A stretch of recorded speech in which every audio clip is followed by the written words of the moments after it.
자, 1회 학교로 문제 살펴보겠습니다. 해서 자, 일단 총론 파트에 나오는 얘기죠. 해서 이용 상태에 따른 토지 용어 등에 관한 설명, 틀린 것을 고르시오 라고 해서 택지, 이 건축물이 이미 건축되어 있거나 건축 가능한 토지라고 해서 주거용지, 그 다음에 상업용지, 공업용지 등으로 구분한다 해서 비교해서 볼만한 것 중에 하나가 이 택지에 대응해서 건물을 지을 수 없는 토지, 도로와 접하지 않는 토지를 맹지라고 부르게 된다. 부지, 바닥, 토지, 큰 쟁점 안 되겠고요. 법빈포, 전통적으로 많이 구성되는 영역이죠. 그래서 법지, 빈지, 포락지라고 해서 자, 법지라고 하는 거. 자, 지금 이제 도로 가다가 바닷가 부분이다. 그래서 자, 해변 토지를 가리켜서 빈지라고 부르게 될 테고 경사면의 토지를 법지라고 부르게 되고 바다 밑에 있는 토지를 가리켜서 포락지라고 부르게 되죠. 그래서 이 포락지 같은 경우는 민법에서 물권이 소멸하는 사유 중에 하나가 되게 될 것이다. 해서 이렇게 보셨고 그 다음에 공간정보법 얘기할 때 그런 얘기 나오죠. 바다로 된 토지 등록 말소라고 하는 거 숫자가 90일 특이한 게 하나가 있었고 나머지 토지 이동에 있어서는 토지 이동 신청 기본적으로 60일 내에 이루어져야 된다라고 할 것 해서 이렇게 보셨고 그래서 답은 4번으로 구성됐고요. 획지라고 하는 거 키워드 자 이건 법지 얘기하고 있던 거죠. 그 다음에 5번 획지 가격 순위 비슷한 1단의 토지라고 하는 거예요. 자, 그리고 30회 때 구성이 됐던 것이 소지라고 하는 것이 있었죠. 그래서 바로 자연 상태 그대로의 토지, 뭐 기술적 관점에서 파악하면 소지, 경제적 관점에서 파악하면 획지, 등기 등록이 다니는 필지 이렇게 가져와서 좀 쉬웠던 주제. 자, 이렇게 보셨고요. 그 다음에 검토 드릴 주제는 이렇습니다. 해서 자, 부동산 개발의 위험 등에 관한 설명 틀린 것은 해서 워포드는 부동산 개발의 위험을 법률 위험, 시장 위험, 비용 위험으로 구분한다 해서 별 쟁점 안 되고요. 투자론 파트에서 위험이라고 하는 거 사금유라고 해서 사업상 위험, 금융적 위험, 그 다음에 유동성 위험 그거는 이제 출제 이슈가 되지만 여기서는 큰 쟁점 안 되고 법률상 위험이라고 하는 거 공법상 위험이 주된 이슈가 된다. 그래서 예측하기 어려운 시장의 불확실성, 부동산 개발 사업에 영향을 주는 시장 위험 요인이 된다 해서 큰 쟁점 안 되고요. 3번 이게 한번 전에 답이 됐죠. 군사시설 보호구역에 일부가 포함돼서 사업이 지연이 됐다. 이게 개발을 못한 땅이거든요. 그런데 이것은 바로 공법상 위험, 법률 위험 분석을 소리한 결과에 대해서 3번을 틀리게 구성이 됐습니다. 4번 부동산 개발에 따른 위험, 개발업자에 의해서 통제 가능한 것도 있지만 통제 불가능한 것도 있다 해서 통제 가능한 거 한 가지만 기억하는 거죠. 바로 부실공사에 따른 하자 담보 위험. 이게 통제 가능한 위험이다. 나머지는 통제 불가능한 위험 되겠고요. 그 다음에 자, 행정의 인허가 지연 위험이라고 하는 거 관리할 수 없는 위험 해서 관리할 수 있는 위험과 관리할 수 없는 위험 해서 이렇게 갑니다. 해서 답은 3번으로 구성을 했었고요. 해서 시장론 파트에서 관리할 수 있는 위험, 없는 위험, 박스형 문제 나올 수 있을 거예요. 해서 개발론이구나. 개발 관리론에서 지금 교재로는 몇 페이지에 이 얘기가 나와 있냐면은 21페이지 가시게 되면은 자, 위험의 분류, 법률 위험, 시장 위험, 비용 위험이 있었고요. 관리 가능성 가지고 관리할 수 있는 위험이 하자 보수, 하자 담보 위험이라고 하는 거 요것만 관리할 수 있고 나머지 보시면은 4가지 관리할 수 없는 위험 이렇게 분류가 되어 있습니다. 그래서 이게 이제 최근 마지막에 문제 구성됐거든요. 박스 쳐놓고 나서 관리할 수 없는 위험 몇 개인가, 관리할 수 있는 위험 몇 개인가 이런 식의 문제도 충분히 예상을 해 볼 수가 있습니다. 그래서 그렇게 설명을 드렸고요. 그래서 답은 3번 법률상 위험력이 보셨습니다. 세 번째 문제, 부동산 활동과 현상에 관한 설명. 자, 틀린 것은 이렇게 되어 있습니다. 일단 기본 구조 부동성하고요, 영속성하고요, 그 다음에 부정성이라고 하는 거에서 부동성은 외임국지라는 개념과 연계가 되죠. 외부 효과, 특히 바로 부의 외부 효과가 이슈가 될 테고요. 임장 활동, 국지적 시장, 지역 분석 이런 것들이 키워드. 개별성, 대체 관계가 인정되지 않는 성들에서 1번 오른편 될 테고요.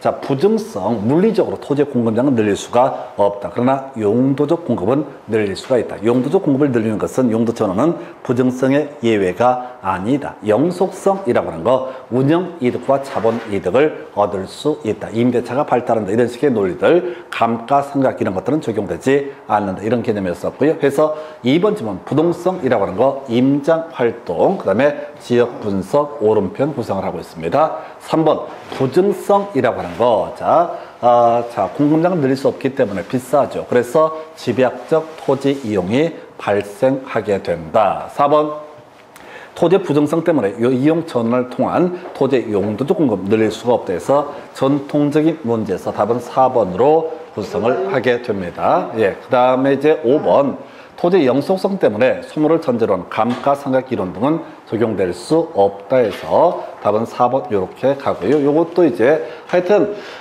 일단 우리 문제를 갖고 볼 때는 거의 대부분 문제가 부동성도 거의 안 나오고요. 영속성하고 부정성을 위주로 출제가 되고 있다 해서 답은 4번 되겠습니다. 그 다음 주제. 자, 부동산 업의 분류에 해당하지 않는 건. 이건데 이제 7년 동안 두 문제 구성이 됐었고요. 임공환중자금부터 얘기가 시작이 됩니다. 그래서 다 외울 수는 없는데요. 자, 부동산 업이라고 하는 거, 임대업이라고 하는 것이 있겠고요. 공급업이라고 하는 거, 개발 및 공급업이 있고, 그 다음에 관리업이라고 하는 거, 중개 및 대리업, 투자 참여업, 감정평가업 등으로 대별해 볼 수 있다. 그 중에서 이슈가 되는 것은 일단 금융업이라고 하는 것은 존재하지 않는다. 그리고 이 문제에서 제시하는 것은 기타 부동산 관리업은 존재하지 않는다. 해서 우리가 임대업이라고 하는 거 주, 비, 기 이렇게 대별합니다. 그 다음에 자, 두 번째 공급업도 주, 비, 기로 나눕니다. 그러나 관리업이라고 하는 것은 기타 부동산 관리업, 토지는 관리하지 않는다. 이게 이제 공인중개사법에 가서 공부하다 보면 확인 설명서 얘기할 때 주거용 건축물, 비주거용 건축물, 그리고 세 번째 토지인 중개대상물 이렇게 갈 때 자, 우리가 기본 확인상의 대상 물건의 표시라고 하는 거, 권리 관계, 공법상 이용 거리 규정이 있었고요. 입관비라고 해서 관리라고 하는 것은 토지에 있어서는 확인 설명할 사항이 아니다. 이것과 같이 연계가 되고요. 자, 하여튼 답은 3번이고 또 하나 금융업이라는 것은 따로 존재하지 않는다. 두 개만 기억을 해 주십사라고 설명을 드렸습니다. 그래서 답은 3번. 자, 부동산 마케팅 전략 등에 관한 설명 틀린 것은 해서 일단은 제일 어려운 얘기부터 가볼까요? 시공고소라고 하는 거, 시장 점유 마케팅이라고 하는 것은 공급자 중심의 마케팅 전략을 의미하게 될 테고, 그 다음에 고객 점유 마케팅은 소비자 중심의 마케팅 전략을 의미한다. 이게 기본 틀이고요. 그 다음에 이제 SP하고 STP하고 포피 믹스라는 개념이 돼서 S라고 하는 거, 세그멘테이션에서 분할, 세분이라고 하는 거, 자, 그 다음에 타겟팅이라고 하는 찾아내는 과정, 그 다음에 포지셔닝, 차별화라는 개념이 있는데 이게 이제 사실은 4개 P로 대별해 볼 수가 있죠. 제일 먼저 프로덕트, 제품 전략이라고 하는 거, 평면 설계 차별 이런 게 될 테고, 그 다음에 가격 전략이라고 하는 것도 하나의 이슈가 되겠고, 유통 경로 전략, 플레이스, 그 다음에 프로모션이라고 해서 또 하나가 바로 판매 촉진 전략 이렇게 합니다. 그래서 1번 부동산 마케팅에서 시장 세분화라고 하는 것은 자, 세분하는 것, 구분하는 것을 시장 세분화. 2번 표적 시장 전략이라고 하는 거, 찾아내는 것이라고 하는 거 이렇게 갈 테고요. 판매 촉진이라고 하는 거 코피 믹스한 내용이죠. 표적성의 반응을 빠르고 강하게 자극, 유인하기 위한 전략 이렇게 정의하고요.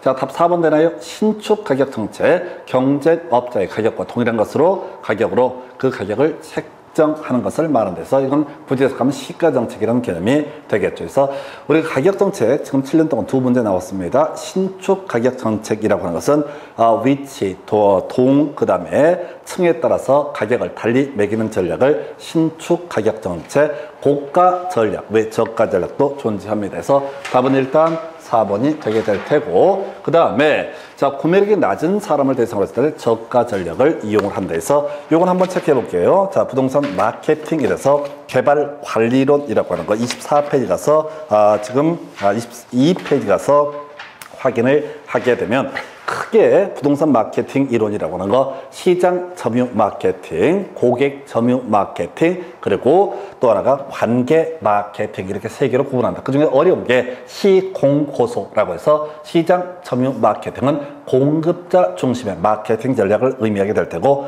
고객 점유 마케팅은 소비자 중심의 마케팅 전략을 의미한다. 그래서 STP, 시장 세분화, 타겟팅, 표적시장 전략이죠. 차별화 전략, 포지셔닝 이렇게 대별을 해볼 수가 있겠다 해서 시장 세분화, 찾아자 세분하는 거, 조합 분할하는 거, 그 다음에 표적시장 찾아내는 거, 차별화 전략의 내용이 포피 믹스가 될 테고 제품 전략 어렵지 않습니다. 가격 전략 두 번 구성했어요. 신축 가격 정책이라고 하는 거 같은 동일을 할지라도 지금 위치, 방위층에 따라서 가격을 달리 정하는 정책, 고가 정책, 저가 정책은 내용 어렵지 않습니다. 그래서 지금 신축 가격 정책 한번 나왔었고요. 그 다음에 고가 정책, 저가 전략 요거 한번 쟁점 삼바가 있습니다. 그 다음에 유통 경로 전략, 이 물건을 어느 경로를 통해서 판매를 할 것이냐라고 하는 거. 예를 들어서 개공한테 분양을 맡기는 경우도 있을 수가 있다. 예, 우리가 공인중개사법에 가서 보면 그런 거 나오잖아. 법인 기업 공인중개사의 겸업 범주라고 해서 대상 알제대라는 개념이 있습니다. 그래서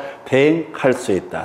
분양된 관리된 그 객체는 주택과 상가에 해당이 되게 된다라고 할 것. 그 다음에 상담이라고 하는 거, 알선이라고 하는 거, 그 다음에 자 제공이라고 하는 거, 그 다음에 매수 신청들의 입찰 신청들에 대한 대리 같은 거 할 수 있었죠. 그래서 유통 경로 전략, 고액 공인중개사를 통해서 분양을 할 수도 있다. 그 외에 판매 촉진 전략 뭐 이런 것으로 구분하게 될 테고요. 그래서 가격 정책 중에서 4번 신축 가격 정책을 가지고 답을 구성한 사례. 그 다음 문제.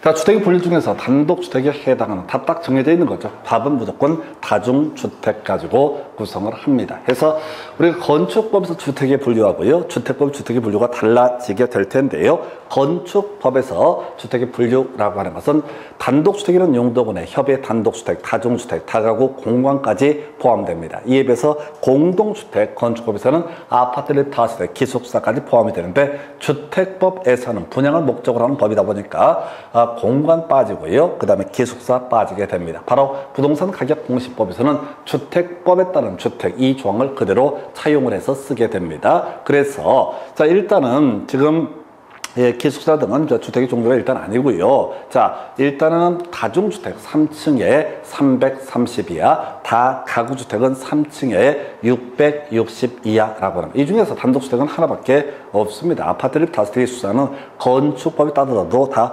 공동주택. 아파트 5개층 이상이 주거 용도로 쓰이는 거. 연립과 다세대 공통점 4개층 이하가 주거 용도인데 660 이하가 되면 다세대, 660 초과면 연립이라고 정의합니다. 그래서 답은 3번으로 구성을 하게 되겠고요. 자, 부동산 시장 등에 관한 설명 틀린 건데 이것도 이제 거의 매년 한 문제 구성하는 이슈. 그래서 강성 효율적 시장, 과거, 현재, 미래 모든 정보가 가치의 부동산 가격에 반영돼 있는 시장, 완전 경쟁 시장과 동일한 의미고요. 정보를 통해서는 초과 이득을 얻을 수가 없다. 이렇게 가야 되죠. 두 번째, 자, 강성 효율적 시장이라고 하는 거, 자, 정보를 통해서는 초과 이득 얻을 수 없다. 오른편. 약성 효율적 시장, 자, 과거의 정보만 부동산 가격에 반영되어 있는 시장. 그래서 과거의 정보에 대한 분석, 바로 기술적 분석을 통해서는 초과 이득을 얻을 수 없다라고 할 것 이렇게 되어 있고요. 그 다음에 자 4번 부동산 시장에서 근로자 임금 하락으로 자 포인트 공급이 증가하게 된다라고 했을 때 수요의 가격 탄력성이 작을수록 균형 가격의 하락폭은 커진다. 경제론 엮여 있는 거죠. 그래서 수요의 가격 탄력성 D라고 하는 거 완전 탄력적인 경우와 완전 비탄력적인 경우 두 개를 그려놓고 시작을 해야 됩니다. 해서 공급이 증가한다. 첫 번째 공급 이렇게 돼 있었죠. 두 번째 자 흰색으로 한번 해볼까요? 이게 공급의 증가가 된다. 그래서 완전 탄력적일 때는 어떻다? 가격이 변화가 없다. 비탄력적일 때 탄력성이 작을수록 비탄력적일 때 가격의 하락폭은 커지게 된다. 그래 보셔야 됩니다. 그래서 자 4번 오른편, 5번 불완전 경쟁 시장에서 발생하는 초과 이득과 초과 이득을 획득 위한 비용이 같다고 할지라도 불완전 경쟁 시장 할당 효율적일 수 없다. 요거 틀렸죠? 그래서 불완전 경쟁 시장은 자 과거의 정보, 현재의 정보만 반영되는 현실의 부동산 시장을 의미하게 된다. 그런데 자 정보를 득하기 위해서 소요된 비용과 그 정보를 통해서 얻게 된 이득이 똑같다라고 한다면 이때는 어떻다? 할당 효율적일 수 있다. 뒤를 가는 거예요. 불완전 경쟁 시장, 현실의 부동산 시장도 할당 효율적일 수 있다. 이렇게 가게 됩니다. 그래서 자 지금 이제 답은 5번으로 구성을 한 사례가 되겠습니다. 시장론 중에서 최근에 다뤄지지 않은 주제는 5번 지문 하나밖에 없어요. 23회 때 마지막 구성이 됐던 사례가 되게 될 것이고요. 자, 그 다음 문제 가서 바로 가겠습니다. 자, 부동산 정책에 관한 설명 옳은 것을 모두 고르시오라고 해서 공공재 부족이라고 하는 거 정부가 시장에 개입할 수 있는 근거가 된다 해서 이런 식이죠. 정부가 부동산 시장에 개입하는 것은 시장의 실패라고 하는 것과 바로 외부 효과, 특히 이제 부의 외부 효과가 주로 이슈가 될 텐데 시장 실패라고 하는 거 자, 지금 그 중에 하나가 공공재 부족 문제가 있게 된다. 그 다음에 또 하나가 불완전 경쟁 시장이다. 여기서 이렇게 출발을 합니다. 그래서 자, 이 공공재 부족 문제, 정부 시장 개입 근거가 될 때고 30회 때 나왔던 쟁점 공공재는 정부만이 생산한 데서 틀리게 구성이 된 적이 있습니다. 그래서 정부가 일부 어떻다? 바로 공공재 생산을 담당을 하게 된다라고 하는 주제. 개발권 양도제, 정부가 부동산 시장에 직접적으로 개입하는 방식 틀렸죠? 직접적 개입 방식은 공영개발이라고 하는 거, 공공임대주택의 공급, 그리고 공공토지 비축이라고 하는 이 세 가지가 직접적 개입 방식. 공공토지 비축은 수용제도와 선매협의제도 등이 존재하게 된다. 이렇게 보겠고요.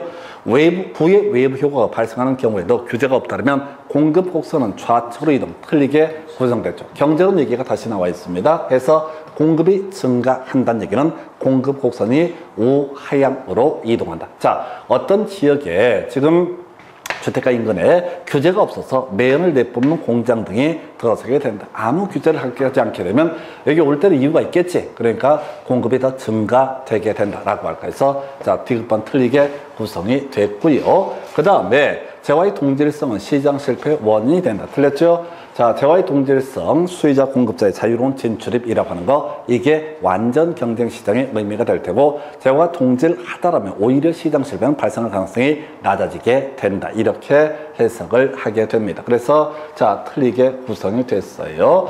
자, 그러면 이제 지금 옳은 것은 기억 하나 옳게 구성이 되어 있는 사례가 되겠습니다. 그래서 자, 8번 문제 답은 1번 이렇게 보시고요. 그 다음 자, 임대주택 정책 등에 관한 설명, 틀린 것을 고르시오라고 해서 하여튼 그냥 무조건 임대료 규제라고 하는 게 논의 포인트. 항상 지문은 임대료 보조가 사이드로 구성이 되게 된다. 그래서 임대료 보조 정책, 저소득층의 소득 향상에 기여할 수 있다. 임대료 보조 정책이라고 하는 것은 자, 임대주택의 공급을 증가시킬 수 있다. 해서 이런 식이죠. 시장 임대료가 40만 원인데 정부가 10만 원씩 보조를 해준다라고 임차인한테 이렇게 정책을 발표하면은 40만 원이 부담스러워서 독립을 못했던 젊은 친구들이 30만 원 내면 된다고 생각하고 나오겠죠. 근데 수요가 증가하다 보니까 가격이 상승해서 42만 원이 된다. 그래도 이 사람이 실제 부담할 건 32만 원밖에 안 된다. 그러면 이제 임대주택 사업을 하면 돈이 된다는 소문이 퍼지게 되고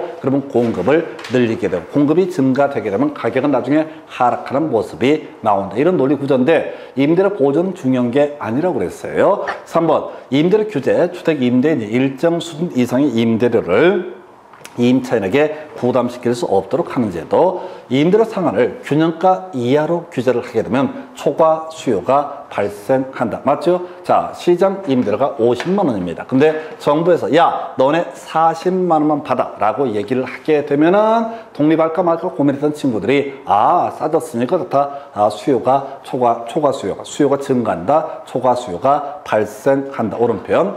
5번 정부의 규제 임대료가 균형 임대료보다 높아야지. 다시 규제 임대료가 예를 들어서 균형 임대료를 50만 원이라 했을 때 규제 임대료가 더 높다는 얘기는 60이라는 얘기죠. 예시를 해봐야 됩니다. 그러면 자, 저소득층의 주거비 부담 완화 효과를 기대할 수 있어서 틀리게 구성이 됐죠. 그래서 자, 지금 규제 임대료는 균형 임대료, 시장 임대료보다 낮아야만이 시장에 영향을 주게 될 테고, 이 규제 임대료가 균형 임대료보다 높게 되면 임대주택 시장에 아무런 영향을 주지 않는다, 이렇게 갑니다. 그래서 답은 5번으로 구성이 되고요. 계속 외우셔야 돼. 통계를 보게 되면 무조건 임대료 규제를 가지고 어찌든 죽이 되든 밥이 되든 이걸 갖고 출제 쟁점을 삼고 있다, 이렇게 봅니다. 그래서 답은 5번 이렇게 갑니다. 다음.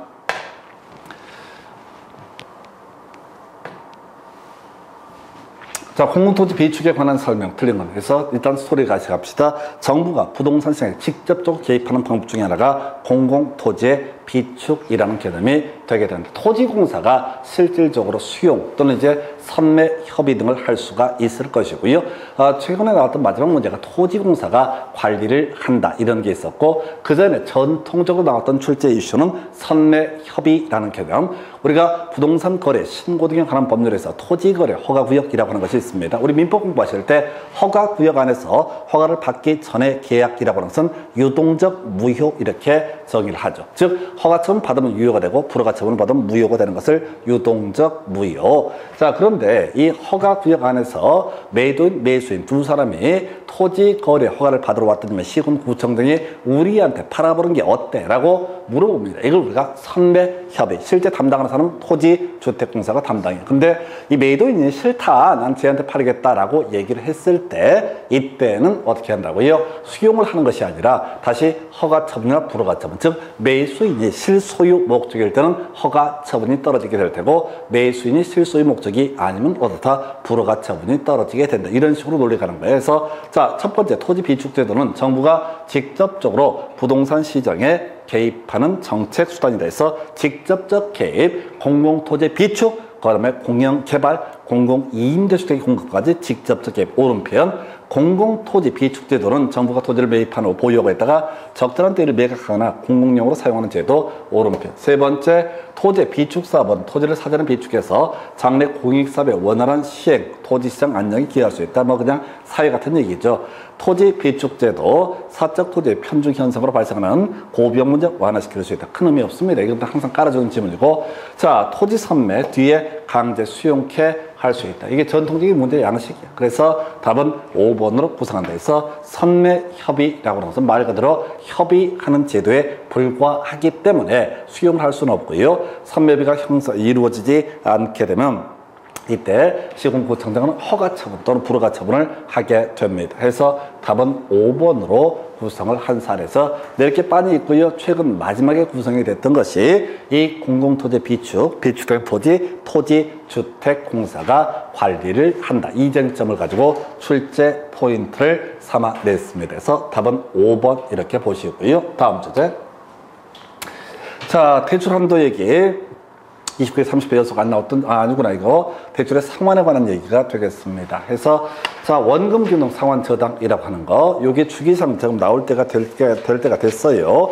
해서 지금 29회 때 마지막 나왔던 것이, 자, 원리금 균등 상환 저당이 출제가 됐었거든요. 요약집 41페이지 가서 한번 확인해 보겠습니다. 저당의 상환이라고 하는 거, 원금 균등 상환 저당. 그래서 원금 균등 상환 저당이라고 하는 거, 자, 원리금 상환액을 계산하는 방식이요. 매기수 상환을 원금에다가 매기수 상환을 이자를 더해서 원리금 상환액이 계산이 되게 됩니다. 근데 매기수 상환을 원금이라고 하는 것은요, 간단해요. 그냥 대출 총액 나누기 대출 기간, 이게 바로 매기수 상환을 원금이 되게 된다. 이에 비해서 이자 상환액이라고 하는 거, 대출 잔액에다가요, 자, 이율을 곱해서 바로 이자를 계산합니다. 그래서 자, 원금은 항상 동일하죠. 이자 상환액은 점차 줄어들게 된다. 그래서 원리금 균등 상환 저당에 비해서 초기에 더 많이 내는 방식을 가리켜서 원금 균등 상환 저당이라고 얘기를 하게 됩니다. 해서 자, 이 계산 문제 형태를 구성할 때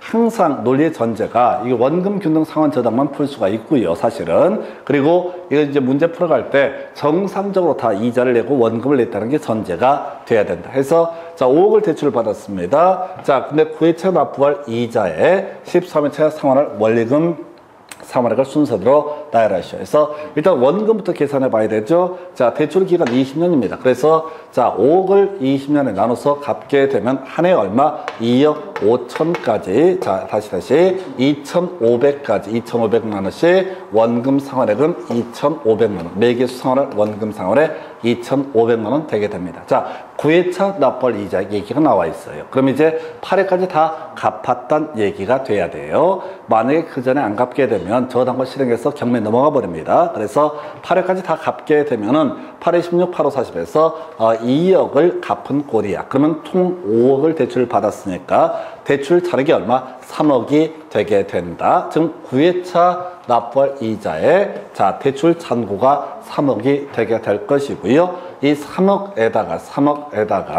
이율이라는 게 0.05가 되나요? 그러면 1,500만 원이라는 것이 9회차 납부할 이자액이 되게 된다. 그러면 이제 13회차 납부할 원리금 상환에 13회차 이자 구해봐야 돼. 13회차 이자라고 하는 것은 이렇게 계산을 합니다. 12회까지 다 갚았다는 얘기야. 그래서 자, 2,500씩 12회를 갚게 되면 3억을 갚은 것이고 대출 잔액은 얼마? 2억이 되게 된다. 대출 이자율이 5%니까 1,000만 원. 그래서 원금 상환액이 아까 2,500이었었고 13회차 납부할 이자액이 1,000만 원이 되기 때문에 토탈 얼마? 바로 3,500이라고 하는 것이 상환할 원리금 상환액이 되게 된다 해서 요 문제는 지금 주기상 나올 때가 됐거든요. 27회 때 구성되고 이게 하나 원금 균등 상환 저당이 나왔었고 그 후에 29회 때인가 원리금 균등 상환 저당 거의 계산 어려운 문제입니다. 그리고 지금 30회 안 나왔고 31회 때 충분히 나올 수 있는 문제가 원금 균등 상환 저당 해보시면은 이게 1분 안에 풀 수 있는 문제가 됩니다. 그래서 답은 2번 이렇게 정리하고요. 그 다음 주제. 자, 부동산 조세에 관한 설명 옳은 것을 고르시오 라고 되어 있습니다. 그래서 기본 구조 보겠습니다. 자, 조세 관련해서 1번 질문. 자, 세율이 올리면 어떻다? 수요는 감소하게 될 것이다. 해서 1번 틀렸고요. 자, 임대주택에 재산세를 부과하면 수요가 증가하고 임대를 하라. 틀렸죠? 자, 집에 갖고 있는데 재산세가 올라간다. 그러면 당연히 안 살려고 하겠죠. 상대적으로. 그래서 틀렸고요. 재산세가 증가되면 수요가 증가한다. 이것도 틀린 편에서 뭐 1번, 2번, 3번은 그냥 유치한 문제. 자, 주택 공급의 동결과 양도소득세 중과 세율을 올렸을 때 뒤로 매각을 미루는 현상을 가리켜서 어떻다? 이걸 동결 효과. 그래서 4번 틀렸고요. 5번 질문요. 토지 수요의 가격 탈승이 0인 경우 부동산 조세 부과 시 양수인 전부 세금을 부담한다 해서 이걸 옳게 구성을 했나요? 자, 일단은 조세가 증가하게 된다라고 했을 때 두 개, 자, 정부의 경제적 순손실이라는 것이 하나의 이슈가 되게 된다. 그래서 정부의 경제적 순손실, 자, 수요나 공급이 탄력적으로 반응하게 되면 정부도 순손실이 늘어나게 된다. 세율을 올린다고 해서 정부 세수입이 무조건 느는 것은 아니다. 그리고 두 번째, 자, 조세가 부과가 됐을 때 임대인과 임차인 또는 매도인과 매수인, 양도인과 양수인 중에서 누가 더 많은 세금을 부담을 하게 될 것이냐라고 하는 것이 하나의 쟁점이 될 거고, 오도가도 못하는 사람, 비탄력적인 사람이 어떻다? 더 많은 세금을 부담한다. 보니까 수요라고 하는 것이 비탄력적이다. 완전 비탄력적이다. 그럼 공급자가 어떻다? 수요자가 많은 세금을 부담한다. 이때 수요자가 누굽니까? 토지의 양수인, 매수인이 어떻다? 수요자가 된다 해서 용어, 자, 탄력성이 0이다 라고 하는 거. 이 얘기는 완전 비탄력적, 수요자가 어떻다? 완전 비탄력적이다 라고 이렇게 전제를 삼아야겠고요. 그럼 수요자, 매수인이 어떻다? 양수인이 세금을 전부 부담한다. 답 외우고 들어가야 돼요. 그래서 비탄력적인 사람. 근데 항상 문제를 던져줄 때는 완전 비탄력을 꼭 한 명한테 줘. 그러면 그 완전 비탄력, 토지, 공급의 가격 탄력성이 0이다. 그러면 공급자, 매도인이 어떻다? 전부 세금을 부담하게 될 테고, 자, 수요의 가격 탄력성이 0이다. 그러면 이제 매수인, 양수인이 어떻다? 전부 비용을 부담을 하게 된다. 이렇게 가게 되는 거예요. 답은 자, 5번으로 정리를 하고요. 그 다음 주제. 자, 지금 보게 되면은, 자, 허브의 상권 분석 모형이라는 개념이고요. 레일리의 소멸 법칙, 하우페의 상권 분석 모형 둘 다 이제 소위 어느 상점, 어느 도시로 방문할 확률을 따진다. 근데 이런 것들은 볼 것도 없이 무조건 고객 유인력을 먼저 계산을 해야 된다. 생각이고 자식 없다. 그래서 자 가볼까요? 자 A 할인점의 고객 유인력 5의 제곱분의 얼마? 500이라고 하는 거. 그러면 이제 어떻게 되는 거야? 고객 유인력 20이라는 값이 나오게 된다. B 할인점의 고객 유인력이라고 하는 거. 분자 분모 10의 제곱분의 얼마? 300. 거리의 제곱분의 인구자 3점 규모니까 자 이때 고객 유인력은 3이라는 값이 된다. 세 번째 15의 제곱분의 450이라고 하는 거. 이게 고객 유인력 2가 나오게 된다. 이게 전제가 돼야 돼. 무조건 이거저거 따져 물을 것도 없이 무조건 뭘 먼저 계산한다. 각각의 고객 유인력을 계산해 본다. 그래서 전체를 다 더해서 더하면 분모값이 뭐가 된다? 25가 되게 될 것이다. 이 중에서 A 할인점으로 갈 확률이라고 하는 것은 25분의 20, B 할인점으로 갈 확률이라는 것은 25분의 지금 3이 될 테고, C 할인점으로 갈 확률이라고 하는 것은 25분의 2가 되게 된다. 그래서 A 할인점의 방문객 수 80%가 되는 거죠. 이 동네가 4,000명입니다. 4,000명의 80%라고 하면 4, 8에 32, 3,200명이 A 할인점을 방문하게 될 것이다. 두 번째 이슈, 할인점 C 방문할 방문객 수 25분의 2가 되는 거죠. 그럼 8%가 되나요? 8%가 되니까 바로 320명에서 답은 1번. 그래서 레일리의 소멸력 법칙이 됐든 허프의 상권 분석 모형이 됐든 이 허프의 상권 분석 모형을 따라 항상 거리 마찰 계수를 2를 주거든요. 그래서 그냥 무조건 2라고 전제를 하고 그냥 거리의 제곱분의 상점 규모라고는 고객 유인력을 구해봐야 된다. 그래서 레일리의 소멸력 법칙이 됐든 허프의 상권 분석 모형이 됐든 똑같은 구조로 해석을 해야 된다. 이 문제에서도 이미 이 지역의 주민 전부가 A, B, C 세 군데에서만 구입을 한다라고 전제를 깔고 있기 때문에 답은 1번으로 구성을 합니다. 자, 그래서 문제를 아예 외우고 들어가야 된다니까 자, 레일리의 소멸력 법칙, 허프의 상권 분석 모형 무조건 문제 공식 뭐부터 해야 된다? 고객 유인력을 먼저 구해야 된다. 이게 논의의 핵심 이슈가 됩니다. 그래서 답은 1번. 자, 지대 이론에 관한 설명 옳은 것을 모두 고르시오라고 이렇게 되어 있습니다. 해서 자, 다시 갑시다. 리카도의 차액 지대설이라고 하는 거. 자, 리카도라는 학자는 소위 자, 임차인에게 있어서 지대라고 하는 것은 한계지 하고요. 자신의 경작지간의 생산성의 차익을 지대로 지불하는 것이다 라고 봤고, 임대인에게 있어서 지대라고 하는 것은 경제적 잉여, 불로소득이라고 정의를 하게 됩니다. 경제적 잉여. 그래서 리카도는 기본적으로 지대 발생 원인에 대해서 토지의 비육도라고 하는 것을 중심 개념으로 삼게 됩니다. 두 번째, 위치 튀네라고 해서 튀넨의 위치 지대설이라고 하는 거. 튀넨의 위치 지대설이라고 하는 거.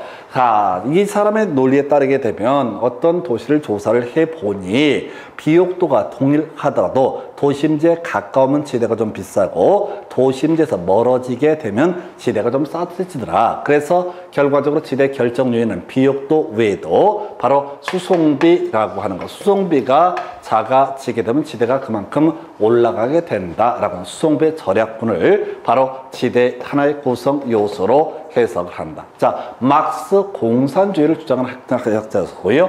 이 사람은 모든 사회적 모순의 근원을 사소유에서 찾게 된다. 그래서 막스의 절대지대설, 막스 절대지대설, 소유 그 자체에서 얻었다 지대가 발생한다. 그래서 리카도의 차액 지대설은 제일 앞이니까 금방 외우고, 위치 튀넨의 위치 지대설, 막스의 절대 지대설 이런 식으로 갈 테고, 참고적으로 이 튀넨의 위치 지대설이라고 하는 것은 도시 공간 구조론에 대해서 버제스의 동심원 이론이라고 하는데 영향을 주게 된다. 이렇게 정리를 합니다. 그 다음에 마셜 이제 일시적 소득 준지대서 마준일 이렇게 외워야 돼. 그 외에 23회 때 한번 구성이 됐던 것이 알론소의 입찰지대 이론. 입찰이라는 게 경매를 얘기하는 거죠. 그래서 가장 높은 지불액을 제시한 사람이 토지의 이용 유형을 결정을 하게 된다. 이렇게 정리를 합니다. 그래서 자, 튀넨이라고 하는 학자 지문 가볼까요? 자, 지대 발생의 원인을 비옥한 토지 희소성 등으로 설명을 하면서 자, 토지의 질적 차이가 임대료 차이다. 틀렸죠? 이것은 리카드의 차액 지대에서. 두 번째요. 마셜 일시적 소득 준지대에서 니은번은 오른편 마준일. 세 번째 리카도 자, 바로 절대 지대로 보았다. 틀렸죠? 틀렸고, 그 다음에 마르크스는 소유 자체가 어떻다? 지대의 발생 원인. 그래서 한계지 최열등지에서도 지대가 발생한다고 보았다 해서 지금 보게 되면 리을번 오른편, 그 다음에 기역번이 오른편, 니은번 오른편 됐나요? 해서 니은하고 리을 두 가지가 옳은 거. 해서 답은 3번으로 구성을 하게 됩니다. 그래서 하여튼 지대의 이론, 최근에 좀 약간 난이도 있는 거 있었는데 기본에 충실하시면 됩니다. 그래서 자꾸 뭘 나올까, 어려운 게 뭘까 이런 쓸데없는 생각하지 마. 있는 거, 자꾸 잊어버리는 거, 그거 잡아내는 게 필요해요. 그래서 자, 지금 이 문제 답은 3번 이렇게 보셨고요. 그 다음 검토 드릴 주제. 자, 투자의 타당성 분석 등에 관한 설명. 옳은 것은 해서 내부 수익률. 자, 입 빼기 추를 뭐라, 자, 다시. 자, 순현가부터 가볼까요? 순현가라고 하는 것은 뭐야? 입에서 자, 추를 빼게 되면 이게 순현재 가치 순현가라는 것이 되고요.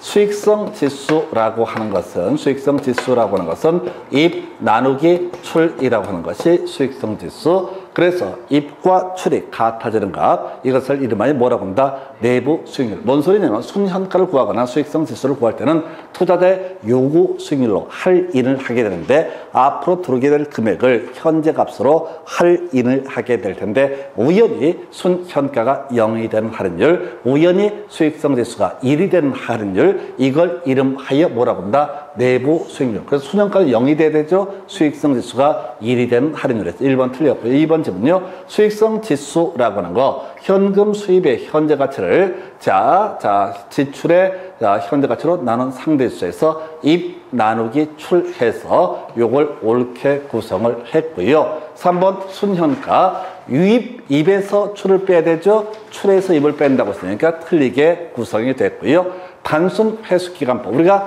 투자한 자본의 회수기간을 따지는 방법 중에 하나가 승수법이라는 것이 있고 단순 회수기간법이라는 개념이 있다. 둘 다 화폐 시간적 가치를 고려하지 않는 투자분석 기법에 해당이 되게 될 것인데 단순 회수기간법, 화폐 시간적 가치를 고려하여 해서 틀리게 구성이 된 것이다. 그래서 1억 꼬라 박았는데 언제 1억 회수하느냐라고 하는 것을 따져보는 방식, 이게 단순 회수기간법. 해서 화폐 시간적 가치를 고려한 투자분석 기법이라고 하는 것은 순현가법, 수익성 지수법, 내부 수익률법. 내부 수익률법은 직접 할인을 하지는 않지만은 앞에서 순현가가 0이 되고 수익성 지수가 1이 되도록 먼저 할인 기법을 활용을 했기 때문에 내부 수익률법도 화폐 시간적 가치를 고려한 투자분석 기법의 한 종류로 봐야 된다. 그 다음에 순현가법하고요.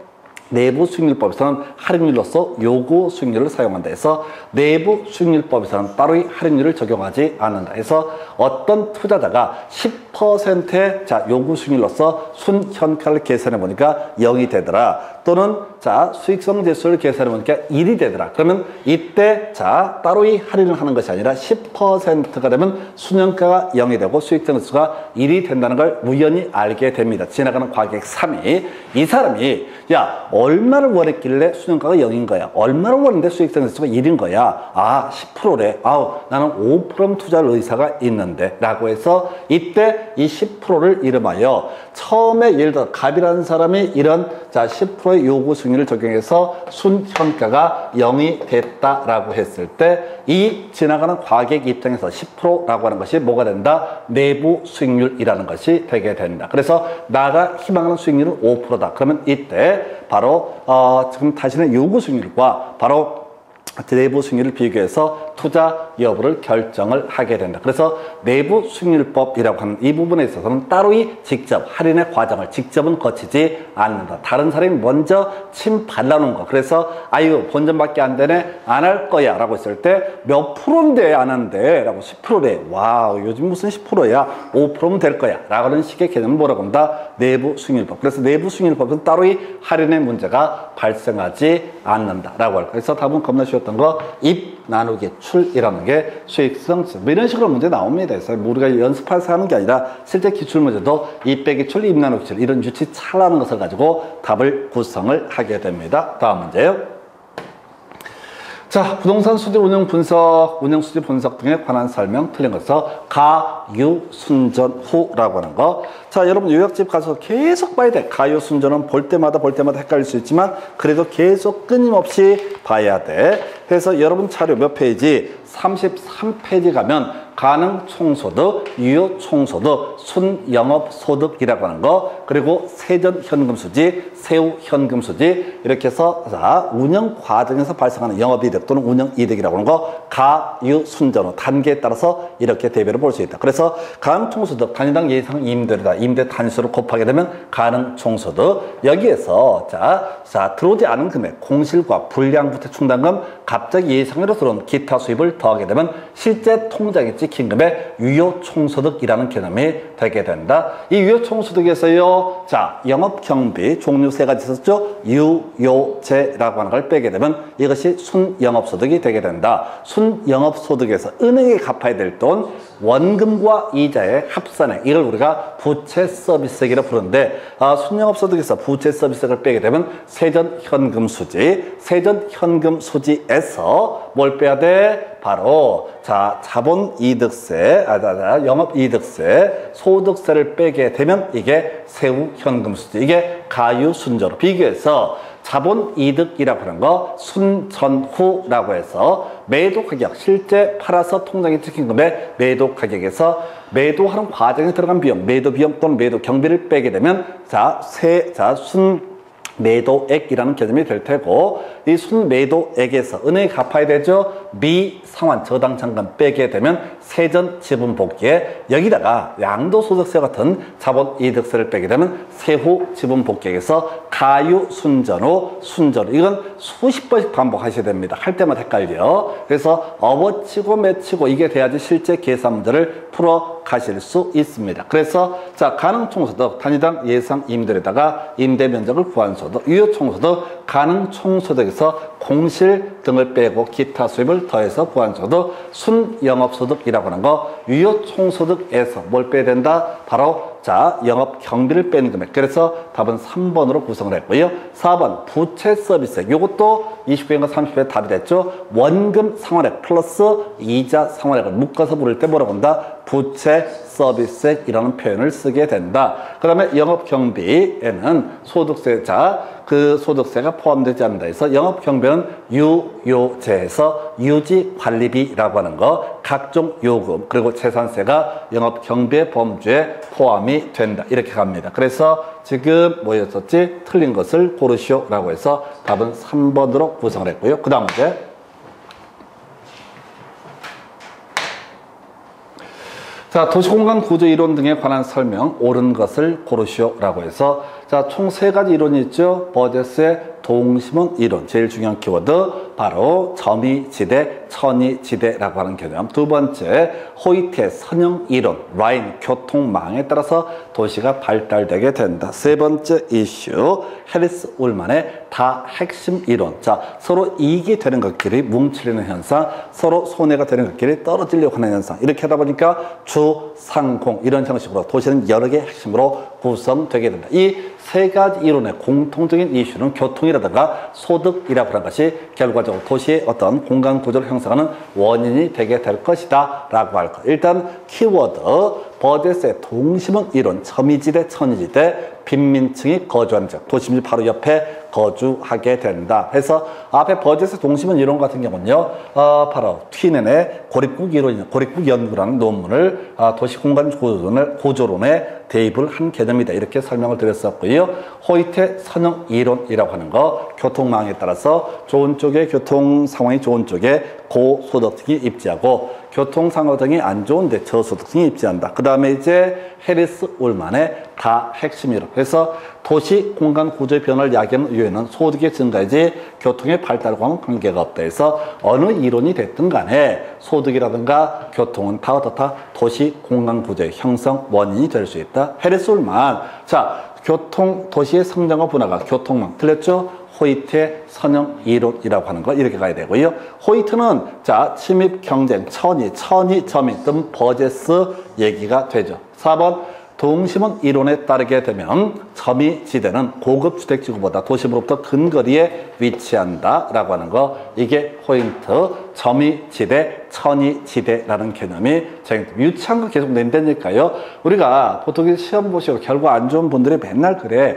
엽기적인 문제 와서 제가 강의하다 보니까 맨날 그냥 엽기적인 문제를 하나 끌고 들어서 미친 새끼들 이런 걸 내고 지랄이라고 승질을 내고 지랄입니다. 해서 그러면 나머지 예를 들어서 그 두 문제, 세 문제 엽기적인 거 빼고 나머지 다 맞췄냐고. 아니야. 그런 문제는 어떻게 못 맞춰 찍는 거야. 근데 사람들이 이제 시험에 대한 공포가 있다 보니까 항상 틀리는 것만 생각해. 어려운 것만 생각해. 그건 어떻게 해도 해결이 안 돼요. 자, 그래서 무난한 것들을 잘 맞추는 게 합격하는 지름길이 되게 됩니다. 그래서 공부가 그래 어려워. 차라리 어려운 거 빡신 거 하는 게 좋을 때. 재미라도 있어. 근데 이건 한 것도 하고 한 것도 하고 할 때마다 그냥 깜빡깜빡하고 해서 예전같이 않고 눈에가 해서 예전에는 똑같았어. 해서 하여튼 그러다 치고 지금 답은 4번 뽑았고요. 버제스 도시는 공업, 소매, 고급 주상공 얘기죠. 이것은 다 핵심 이론과 관련되어 있어서 답은 4번으로 구성을 합니다. 그 다음 주제 살펴보겠습니다.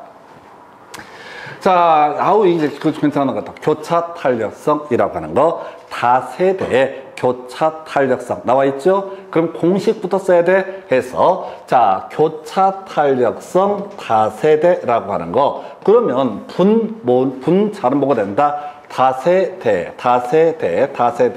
수요량의 변화율이라고 하는 거. 이게 자가 되게 될 테고, 그러면 이제 분모값에는 뭐가 돼? 대체제 항상 들어가죠. 그래서 나머지 아파트의 가격 변화율 분의 아파트의 가격 변화율 때문에 발생한 다세대 수요량의 변화율이라고 하는 거. 이게 뭐가 된다? 다세대 교차 탄력성. 외우셔야 돼. 기본 공식을 외워야 돼. 자, 가볼까? 예를 들어서 수요의 가격 탄력성 하면 가격 변화율 때문에 발생한 수요량의 변화율 이런 의미고, 소득 탄력성은 소득 변화율 때문에 발생한 수요량의 변화율 이런 의미를 가지고 있다. 그래서 지금 이제 다세대 교차 탄력성 나와 있잖아요. 아파트에 대한 이런 거 신경 쓰지 마. 그냥 교차 탄력성 바로 앞에 있는 게 뭐야? 다세대 교차 탄력성이라고 하는 거. 그래서 지금 이제 문제를 이제 가서 보니까 이거 실제 나왔던 문제죠. 그래서 소득이 10% 증가하고 아파트 가격이 5% 상승했을 때 다세대 수요는 10% 증가. 자, 그럼 일단 논의해서 이제 다세대 수요가 증가했다는 건 두 가지 요인이 짬뽕이 되니까 토탈해서 얼마? 10%가 증가가 된다. 우리 앞에서 논의를 계속하는 게 전체 수요량에 영향을 주는 요인은 그 재화의 가격 변화율, 소득 변화율, 그리고 대체재의 가격 변화율, 요 세 가지 요소가 짬뽕이 되게 되면은 그때 뭐가 발생한다? 전체 수요량이 결정이 된다. 그래서 지금 이제 주어진 데이터, 소득과 관련한 데이터가 주어져 있어. 소득 탄력성 0.6. 공식 뭡니까? 자, 소득 변화율 분의 소득 변화율이 얼마야? 10% 증가. 그러면 증가의 감소야? 증가가 돼야 되죠. 그렇죠. 여기가 0.6이 되려면 소득 때문에 얼마? 6%가 증가가 돼야 된다. 그럼 이제 해석하면 가구 소득 10% 증감에 따라서 자, 이게 얼마? 6% 수요가 증가했다. 근데 전체 수요량이 얼마? 10% 증가라고 돼 있으니까 아파트 가격 상승률 때문에 얼마? 4%가 증가가 되게 된다. 그럼 이제 나오는 거야. 아파트 가격 변화는 얼마? 5%. 그 다음에 다세대 수요량의 변화를 얼마? 이것 때문에 4%. 다시 아파트 가격 때문에 얼마? 다세대 수요량이 4%가 증가가 됐다. 5분의 5, 4에서 답은 얼마? 0.8 이렇게 바로 가는 거예요. 아무것도 아니야. 다시 다세대 교차 탄력성을 구하시오 라고 하면 자, 대체재 가격 변화를, 여기서는 아파트가 됩니다. 아파트 가격 변화를 분해. 이 아파트 가격 변화 때문에 발생한 그 재화의 수요량의 변화율이라고 하는 거, 이게 다세대 교차 탄력성. 그래서 5분의 4에서 0.8이라는 값이 나오게 된다. 그래서 지금 이게 막히는 경우도 있고 한 몇 번 또 하다 보니까 외워지는 경우도 있는데 계속 기본만 가셔야 돼. 해서 다시 갑시다. 소득이 10% 증가하고 아파트 가격이 5% 상승함에 따라서 다세대 수요가 10% 증가했다. 그럼 이제 10% 증가 요인에는 소득 증가도 영향을 미쳤을 테고 대체재인 아파트의 가격 변화도 영향을 미쳤을 것이다. 그래서 그럼 각각 얼마씩 영향을 미쳤느냐를 주기 위해서 소득 탄력성 0.6을 줬다고요. 그래서 분모가 10이면 분자가 6이 돼야지 0.6이라는 값이 나온다. 그래서 소득 때문에 얼마? 6% 수요가 증가했다. 그러면 뭐 때문에? 지금 이제 대체재 가격 변화율 5% 상승 때문에 얼마? 4%가 증가했지 토탈 얼마? 10%가 증가가 되게 되는 거다. 그래서 문제 얼마나 쉬워? 5분의 4. 그러니까 이게 실질적으로 공식을 외워놓게 되면은 실제 계산 문제 대부분은요 15초, 20초면 다 풀 수가 있습니다. 대신 뭐가 문제가 되냐면 미리 암기가 돼 있어야 돼. 미리 문제 자체의 유형을 알고 들어가셔야 돼. 해서 답은 5번 이렇게 정리합니다. 그 다음 주제 살펴보겠습니다. 수요 가격 탄력성에 관한 설명, 옳은 것을 고르시오 라고 해서 공식부터 떠올려야 돼. 수요 가격 탄력성. 자, 뭐야? 가격 변화율 분해, 가격 변화율을 기준으로 해서 이것 때문에 발생한 그 재화의 수요량의 변화율이라고 하는 거, 이것을 뭐라고 부른다? 수요의 가격 탄력성이라고 부른다. 그럼 이제 기본 상식, 가격이 상승하면 어떻다? 수요량은 감소하게 될 것이다. 아까 우리 소득이 증가하게 되면 수요량은 증가했을 테고요. 대체재 가격이 상승하면 수요량은 증가하는 모습을 보이는데 얘만 뭐라고요? 가격이 상승했을 때 수요량은 감소하게 된다. 해서 공식 써놓고 보는 거야.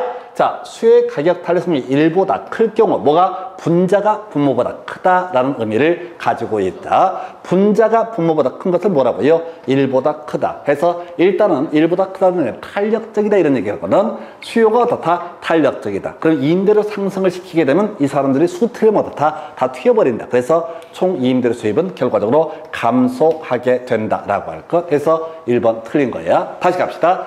탄력적이라는 얘기는 수틀면 튀어버린다는 얘기야. 그래서 이게 가격을 좀 올리면은 탄력적이라고 전제가 되면 언제든지 세입자가 다 빠져나가 버리니까 총 수입은 감소가 된다. 그럼 만약에 비탄력적이다라고 하게 되면 오도 가도 못한다는 거야.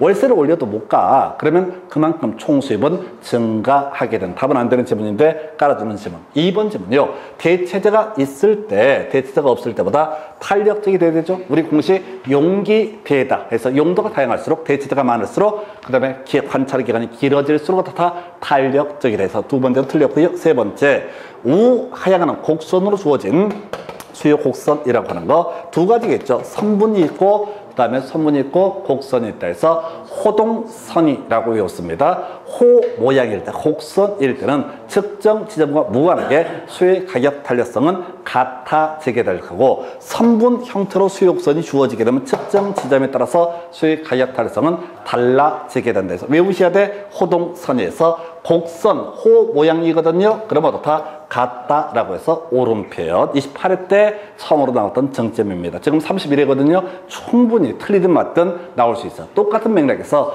공급의 가격 탄력성도 호동선이라고 하는 거 이렇게 가셔야겠고, 일반적으로 수요의 가격 탄력성은 장기로 갈수록 어떻다? 더 탄력적이 된다라고 이렇게 봐야겠고요. 그 다음에 용도 전환 용이할수록 탄력성은 더 커지게 된다 해서 볼까요? 대체재, 용도 전환, 그 다음에 기간 장기 다 어떻다? 거꾸로 얘기를 하고 있네요. 그래서 호동선이라고 하는 개념, 이거 나왔으면 보나마나 뭘 가지고 구성할 것이다. 공급의 가격 탄력성 얘기하면서 곡선 형태냐 선분 형태냐 호동선이는 똑같이 적용이 되게 된다 해서 답은요 3번으로 구성한 사례. 하나만 더.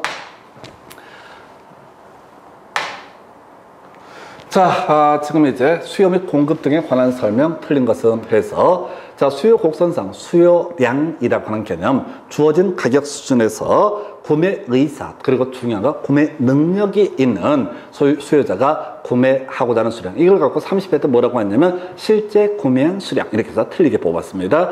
공급량 자 우리가 공급 곡선상 공급량이라고 하는 것은 가격을 기준으로 해서 공급 능력이 자가 공급하고자 하는 수량을 공급량이라는 표현을 쓰는데 이걸 갖고 30회 때 뭐라고 실제로 매도한 양 이렇게 해서 틀리게 구성을 하게 됩니다. 1번 자 오른편 2번 수요가 감소하면 이라고 돼 있죠. 아이고 이건 맨날 나오는 건데 그려봐야 돼. 수요가 감소한다 그러면 수요 곡선 첫 번째 요따오 수요 곡선 요렇게 그려주고요. 저것도 되겠구나. 다시 이걸 다시 그리겠습니다.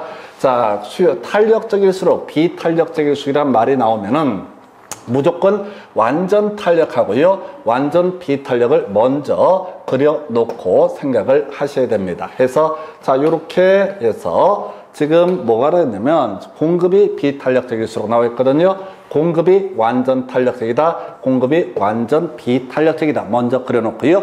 그 다음에 수요가 감소하면 이라고 되어 있죠. 첫 번째 수요 곡선 이렇게 그려주게 됩니다. 자, 이게 이쪽을 두 번째로 봐야겠구나. 첫 번째 수요 곡선 이렇게 해석을 해보도록 하겠습니다. 첫 번째 수요 곡선 여기서 수요 곡선 이 노란색이 첫 번째 수요 감소라고 되어 있으니까 이렇게 움직이게 된다라고 할까. 해서 공급이 완전 탄력적이면 어떻다? 가격은 변화가 없다. 공급이 완전 비탄력적이면 어떻다? 가격은 하락하게 된다. 그럼 보니까 수요가 감소하면까지는 좋아요. 공급이 비탄력적일수록 가격이 크게 하락한다. 오른편이죠? 비탄력적이었을 때만 그렇다. 가격이 하락한다. 그래서 2번 지문을 옳게 구성을 하고 있는 사례가 되겠습니다. 이거 탄력적, 비탄력적 무조건 그려보면 되는 문제야. 3번 지문요. 용도 변경을 제한하는 규제가 완화될수록 공급은 탄력적이 된다. 개념상 어렵지 않고요. 그 다음에 공급 곡선이 변하지 않을 때 세금 부과에 따른 경제적 순손실은 수요가 비탄력적일수록 커진다. 틀렸죠? 이게 조세 관련 정책과 관련한 개념. 그래서 자 지금 세율을 올리게 됩니다. 그러면 이제 수요나 또는 공급이 탄력적으로 반응을 하게 되면 어떻다? 정부의 경제적 순손실은 더 커진다라고 할 것. 비탄력적일수록 커진다는 틀린 표현이 되게 됩니다. 해서 자 4번을 틀리게 뽑아냈고요. 수요와 공급이 모두 증가할 때 일단은 규정 거래량은 늘어나게 될 테고요. 증가 폭에 따라서 가격은 올라갈 수도 있고 내려갈 수도 있다. 이건 답 안 돼. 그냥 하나 깔아주는 지문에서 이 문제 답은 4번 이렇게 정리를 합니다. 그래서 자, 여기까지 보시고 잠시 끊었다가 나머지 내용들 이어가도록 하겠습니다.